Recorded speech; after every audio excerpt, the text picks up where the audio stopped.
নেকি যে আপোনালোকক নামাজ পঢ়াৰ কাৰণে আমি কাটাৰত দি পানী দি আমি কমিটিৰ দায়িত্ব হিচাপে আমি পালন কৰোঁ। কিন্তু আপোনালোকৰ সহযোগিতা আমাক লাগিব। আপোনালোকৰ সহযোগিতা নকৰি যদি ৰাস্তা পথে আমাক সমালোচনা কৰে, আমাৰ তেনেকুৱা কামৰ দৰকাৰ নাই, আমি নকৰোঁ তেনেকুৱা কাম। কোনোবা কৰিবলৈ নাহিব কিন্তু সমালোচনা ৰাস্তা ঘাটে সমালোচনা কৰিব।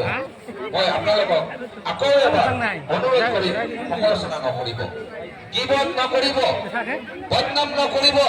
যদি কোনো প্ৰশ্ন আছে, যদি কোনো কথা আছে, আপোনালোকে আহক, আমি একেলগে বহি ভালভাৱে ভাল মন লৈ ভাতৃত্ববোধৰ মনেৰে আমি আলোচনা কৰিম আৰু সমস্যাৰ সমাধান কৰিম। গতিকে মই বহুত কিবা কিবি ক'লো, তাৰ কাৰণে মই ক্ষমা প্ৰাৰ্থী, আপোনালোকে বেয়া নাপাব। আমাৰ সময় কিমান আছে?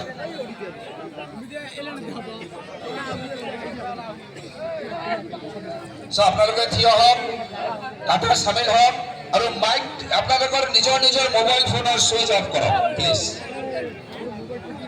আৰু যদি কোনোবাই ঈদগাৰ কাৰণে দান কৰিব খোজে, আপোনালোকে আহক, আমাৰ তাত দান কৰক, আমি গ্ৰহণ কৰিম।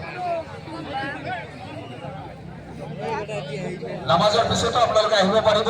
আমি মাদ্ৰাছা স্কুলৰ ৰুমত ভাঙি আপোনালোকে দান বৰঙণি তাতো কৰিব পাৰিব।